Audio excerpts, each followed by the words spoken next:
तो गाइस मैं हूं तो और आप देख रहे हैं रेसलिंग फैंस नेटवर्क। शुरू करते हैं भाई अपनी बातों को हम लोग सबसे पहले फिनोमिनल वन एज स्टाइल से कुछ बहुत ही मेजर एज स्टाइल्स को लेके मैं आपको बताता हूं। लेकिन पहले बता दूं कि ये वाली वीडियो एक्चुअली थोड़ी लेट आएगी बिकॉज मैं लेट उठा बिकॉज रंबल का हैंगओवर अभी तक गया नहीं था। तो कल से वापस से सुबह में ही वीडियो टाइम पे आएगी। आज थोड़ा सा लेट हो गया, I am sorry for that. AJ Styles से बातों को शुरू करेंगे हम लोग सबसे पहले। एज स्टाइल्स एडब्ल्यू में एक्चुअली जा सकते हैं भाई, नो जोक्स। अपडेट ये निकल के सामने आई है फाइटफुल सिलेक्ट की तरफ से कि AJ Styles was a big topic of conversation in AEW last week. Nobody seems to know his official status but if he becomes available everyone spoken to in AEW believes he will be approached by them.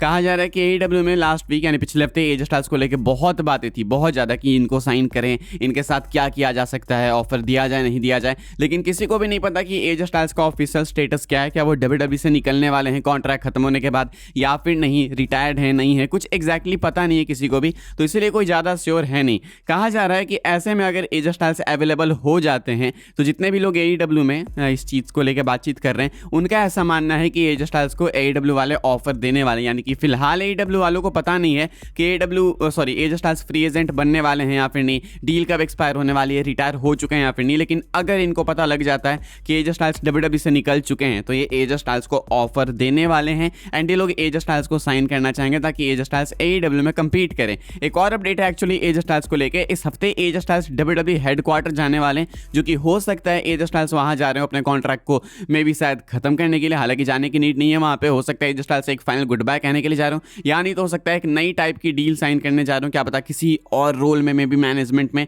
तो पता नहीं क्यों जा रहे हैं as styles, लेकिन headquarters जा रहे हैं तो कुछ तो मेजर होगा। जब अपडेट आएगी क्या हुआ क्या नहीं हुआ तो मैं आपको बताऊंगा। फिलहाल दो मेजर चीजें एईडब्ल्यू वाले चाहते हैं एज स्टाइल्स को साइन करना एंड एज स्टाइल्स इस हफ्ते डब्ल्यूडब्ल्यूई हेडक्वार्टर्स जाने वाले हैं शायद किसी मेजर डिसीजन को लेने के लिए। आपको क्या लगता है भाई, एज स्टाइल्स को एईडब्ल्यू में जाना चाहिए एज की तरह या फिर नहीं? मुझे कमेंट करके बताना। ये रिस्क है भाई, बहुत ही मेजर रिस्क है। हो सकता है कि एज स्टाइल्स की लेगेसी भी रून हो जाए, तो एज स्टाइल्स को डिसीजन लेना है तो बहुत अच्छे से लेना होगा। हम लोग आगे बढ़ते हैं भाई, बात करते हैं जे उसो की। जे उसो ने अगेन एक मैसेज दिया है भाई ब्लड लाइन हेटर्स को। पता नहीं जे उसो भाई ये कहाँ किस चीज के पीछे पड़ चुके हैं। जे उसो ने एक इंस्टाग्राम स्टोरी डाली, आप लोग देख सकते हो। यहाँ पे लिखते हैं कि so much hate on this motherfucker, I will never hate on my own family, we lift each other up, the whole world already trying to keep us down, we still running set flash to minds. And उसके बाद कहते हैं oh that cinema term we use in wrestling now came from the blood line, you're welcome. पता नहीं भाई इनको कौन से दौरे पड़ते हैं भाई। इन्होंने अपने इंस्टाग्राम स्टोरी पे डाला कि बहुत लोग काफी हेट करते हैं। मैं बता दूं, मैं अपनी फैमिली को कभी भी हेट नहीं करूंगा। हम लोग एक दूसरे को ऊपर उठाते हैं एंड सबको, पूरी दुनिया को ऑलरेडी मालूम है हम लोग अभी भी इस कंपनी को कैरी कर रहे हैं, तो ये अपने फैमिली को रिस्पेक्ट पे करते हैं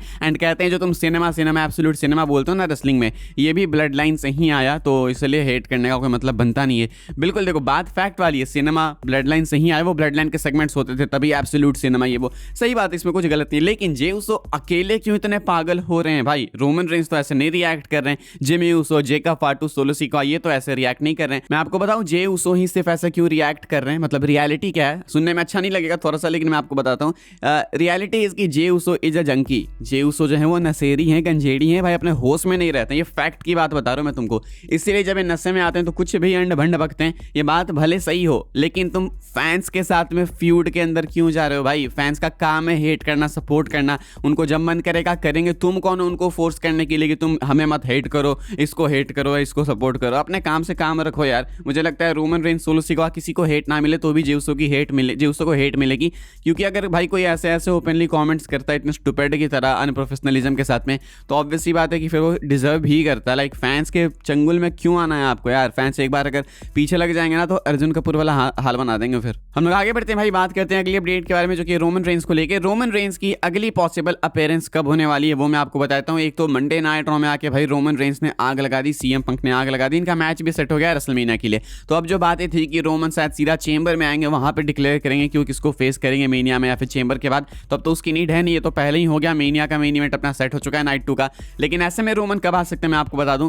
एक्सपेक्टेड है कि एटलीस्ट एलिमिनेशन चेंबर से पहले एक बार तो रोमन आपको देखने को मिलेंगे। चेंबर महीने के एंड में होने वाला है एंड मुझे मालूम है कि भी बहुत टाइम है, तो इस महीने में एक बार आपको रोमन डेफिनेटली देखने को मिलेंगे। कल टैग टीम टॉक में मैंने बोला था कि कुछ 8 या 9 हफ्ते बाकी हैं शायद मेनिया को, कुछ इतना बाकी होगा शायद उससे ज़्यादा। इसमें कम से कम रोमन 3 बार तो अपीयर होने वाले हैं, कम से कम 3 बार तो होंगे। तो ऐसे में रोमन रेंस अभी आपको चेंबर से पहले एक बार पक्का देखने को मिलेंगे, इतना आप मान सकते हो। अभी अगला एपिसोड हो या उसका अगला वो नहीं पता, लेकिन डेफिनेटली आपको रोमन देखने को मिलेंगे। बीच में सारे एक एमएसजी का भी एपिसोड होने वाला, नॉट श्योर इधर या फिर उधर, लेकिन वहां पे भी आप रोमन को एक्सपेक्ट कर सकते हो डेफिनेटली। तो फिलहाल ये कुछ है भाई मेजर अपडेट रोमन रेंस को लेके।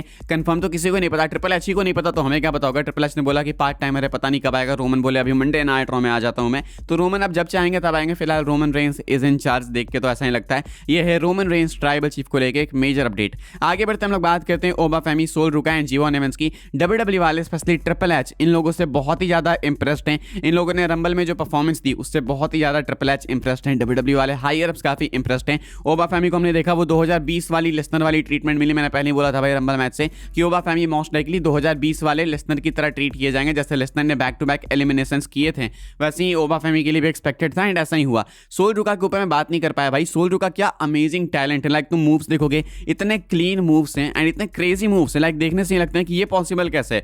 आप कह सकते हो विमेंस डिवीजन की जेफ हार्डी है वो फिलहाल, तो इनको भी लेके डब्ल्यूडब्ल्यू के अंदर काफी अच्छा रिएक्शन है एंड इनके परफॉर्मेंस से भी डब्ल्यूडब्ल्यू वाले काफी ज्यादा खुश हैं। एंड सेम विद जेवॉन एवंस, वो भी भाई सेम सोल रुका वाली कैटेगरी में आएंगे, वो भी काफी एथलेटिक हैं। तो इन तीनों से डब्ल्यूडब्ल्यू हायर अप्स बहुत ही ज्यादा खुश हैं एंड एक्सपेक्टेड है कि आपको इनको लेके मेजर पुश देखने को मिल सकता है। सोल रुका बिल्कुल ऑफिशियली मंडे नाइट रॉ या फिर स्मैकडाउन की तरफ आ सकते हैं, यानी कि मेन रोस्टर पे जल्दी उनका कॉल अप हो सकता है ऑफिशियल वाला कि हाँ अब ये तो बिल्कुल मेन रोस्टर में ही परफॉर्म करेंगे एंड आई थिंक वो उसके लिए रेडी है। लाइक रंबल देख लिया हमने, तो एक मेजर अपडेट है सोल रुका, ओबा फेमी एंड जेवॉन एवंस को लेकर कि डब्ल्यूडब्ल्यू हायर अप्स इनको लेके काफी हाई होप्स रखते हैं एंड रंबल परफॉर्मेंस से बहुत ज्यादा हैप्पी है। तो मेन रोस्टर के लिए सोल रुका को आप जल्दी ही कंफर्म मान सकते हो। हम लोग आगे बढ़ते हैं भाई, बात करते हैं अपनी आखिरी अपडेट के बारे में। एंड एक्चुअली मैं आपको एक डाटा बताने वाला हूं कि जनवरी खत्म हो गया, 2026 का पहला महीना चला भी गया एंड ऐसे में जनवरी में भाई सबसे ज्यादा किन सुपरस्टार्स को सर्च किया गया वो मैं आपको बताता हूं। लाइक टॉप सर्च की बात करें हम लोग, नंबर 1 पे है लोगन पॉल। लोगन पॉल मुझे लगता नहीं कि नंबर 1 पे होने चाहिए, बिकॉज ये डब्ल्यूडब्ल्यू के कारण नहीं बल्कि अपने यूट्यूब एंड प्राइम वगैरह के कारण नंबर 1 पे, इन्फ्लुएंस के कारण, तो इनको तुम हटा ही दो। उसके बाद रोमन रेंस से कायदे से रोमन रेंस को सबसे ज्यादा जनवरी में सर्च किया गया। क्रेजी थिंग कि रोमन रेंस जनवरी में थे ही नहीं अवेलेबल, मतलब एक भी शो में अपीयर नहीं हुए रोमन। फिर भी नंबर 2 पे लेसनर आएंगे, मतलब यहाँ पे 3 है, लेकिन कायदे से मैं लोगन पॉल को हटा के बात करूँ क्योंकि वो डब्ल्यूडब्ल्यू के कारण नहीं है ना। तो लेसनर है जस्ट रोमन के नीचे, उसके नीचे है सीएम पंक, देन आती है Rhea Ripley, then we see Randy Orton, Cody Rhodes, Rey Mysterio, AJ Styles and Liv Morgan. क्या जॉन सीना सही थे जब उन्होंने बोला था कि लोग रिटायरमेंट के 3 हफ्ते बाद मुझे भूल जाएंगे, बिकॉज जॉन सीना टॉप 10 में नहीं देखने को मिल रहे हैं। रोमन एंड लेसनर टॉप में, इससे आपको पता चलता है कि कंपनी के बिगेस्ट सुपरस्टार्स कौन है एंड इसमें कोई डिबेट भी नहीं है। देन सीएम पंक भी अपने स्पॉट को क्लेम करते हैं एंड कोडी रोड्स नंबर 7 पे आते हैं, जो कि इस लिस्ट के अकॉर्डिंग तुम 6 पे मान लो, बिकॉज लोगन पॉल को हम लोग काउंट नहीं कर रहे हैं। फिलहाल ये भाई डब्ल्यूडब्ल्यू के सबसे ज्यादा सर्च किए जाने वाले सुपरस्टार साल 2026 के जनवरी मंथ के। इस वाली वीडियो के लिए सारी अपडेट्स थी, आई होप आपको इन्फॉर्मेशन मिली हो। मिले तो वीडियो को लाइक कीजिएगा, शेयर कीजिएगा एंड सब्सक्राइब कीजिएगा चैनल को, ताकि आने वाले टाइम के अंदर आपको और भी सीन डब्ल्यूडब्ल्यू की अपडेट्स वगैरह सबसे पहले देखने को जानने को मिलते रहे। फॉलो कर सकते हैं आप लोग मुझे इंस्टाग्राम एंड ट्विटर पर, लिंक आपको मिलेगी डिस्क्रिप्शन में। ज्वाइन कर सकते हैं व्हाट्सएप चैनल को, उसके लिंक है डिस्क्रिप्शन में। मिलूंगा मैं आपसे अगली वीडियो में जल्दी ही, तब तक के लिए goodbye, thanks for watching.